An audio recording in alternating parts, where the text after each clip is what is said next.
Going to do an animal encounter with this trap right here. Holy crap. The other way.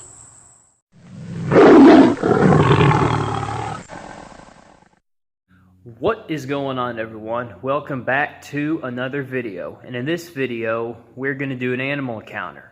But instead of actually going out and finding an animal ourselves, I am actually going to be catching one with this trap right here.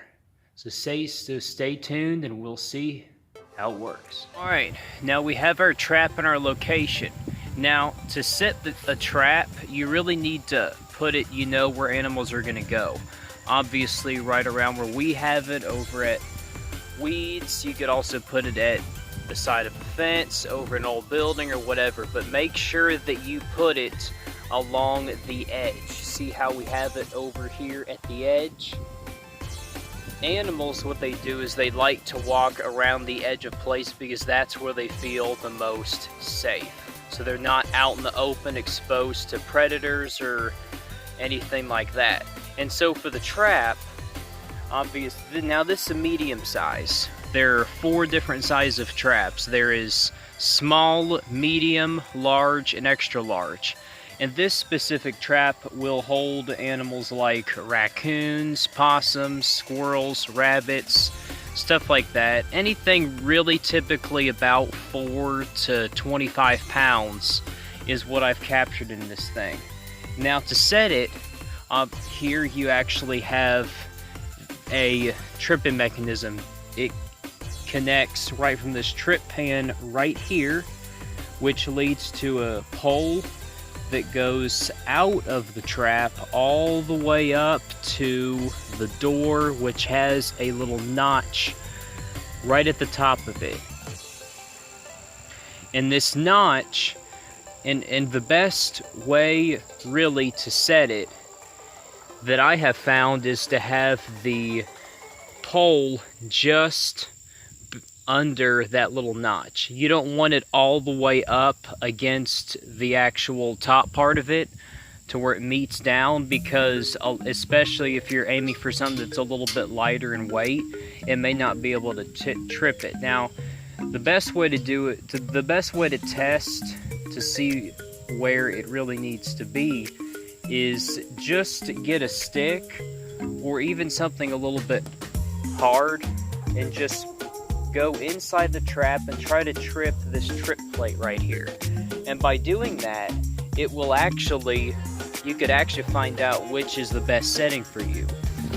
Now we actually have our bait, and what I'm going to do with this, I'm just going to put one piece of pizza right into here.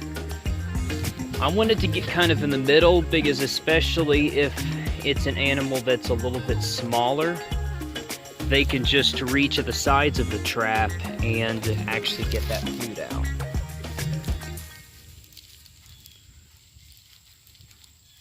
I'm just using pizza because it's left over.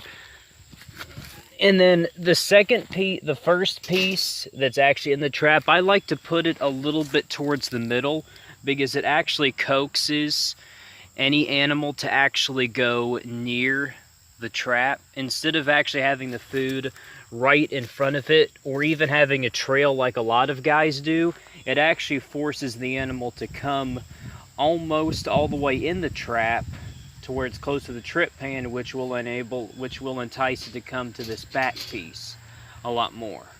And that is pretty much all there is to it. I mean, very simple setup right here. This is about the simplest style of trap you can get. You could find it pretty much at any hardware store and anything like that. Great for animal removal, do it yourself. And I've been doing this for a long time, and this is just what I've always been used to. So we will check back tomorrow. This is going to be out here for about 12 hours. So we will check back tomorrow and we'll see what we get. Okay, so it is morning. It's about 7 o'clock and I am out here going to check the trap. Pushing on it. It definitely looks like there is something in it.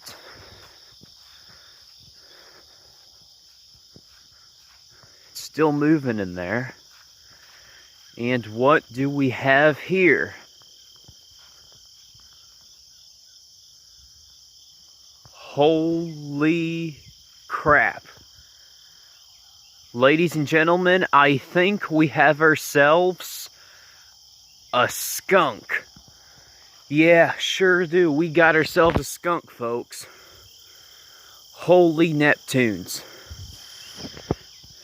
I have never caught a skunk before. This is absolutely huge. I have never caught one before. I have always wanted to catch one, and I finally have. Oh my goodness. Well, I've always planned on what I'm going to do with it. I'm going to have to do very strategically, so I'm going to have to be right back, and we're going to have to think of what we're going to do. So, here's the situation. We did catch something in the trap, but it's a skunk. And originally what I was going to do was, if it was like a raccoon or a possum, which is what I had originally thought I was going to catch, was actually take the trap over to another area and actually set it up towards the weeds and basically just get behind it and show everybody the proper technique on how to release an animal. But obviously what I'm going to have to do now is just turn it at probably a 90-degree angle towards the weeds, and then get behind the board and then lift the trap door up and just let the skunk go out, because I do not want to get sprayed. Okay, here goes nothing.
Dawson, you're not helping.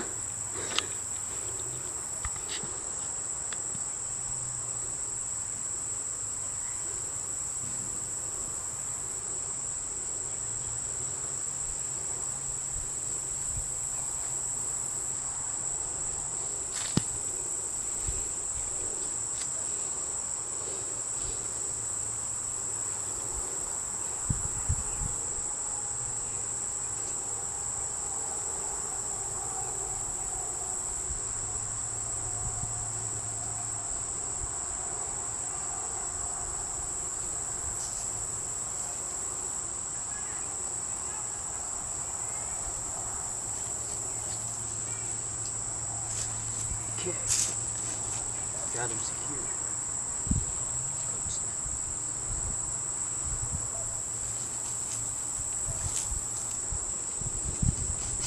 You be careful. Just lift it up.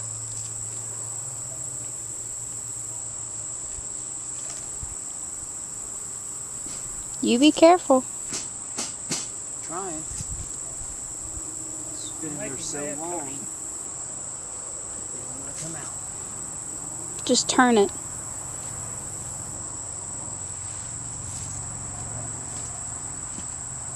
The other way.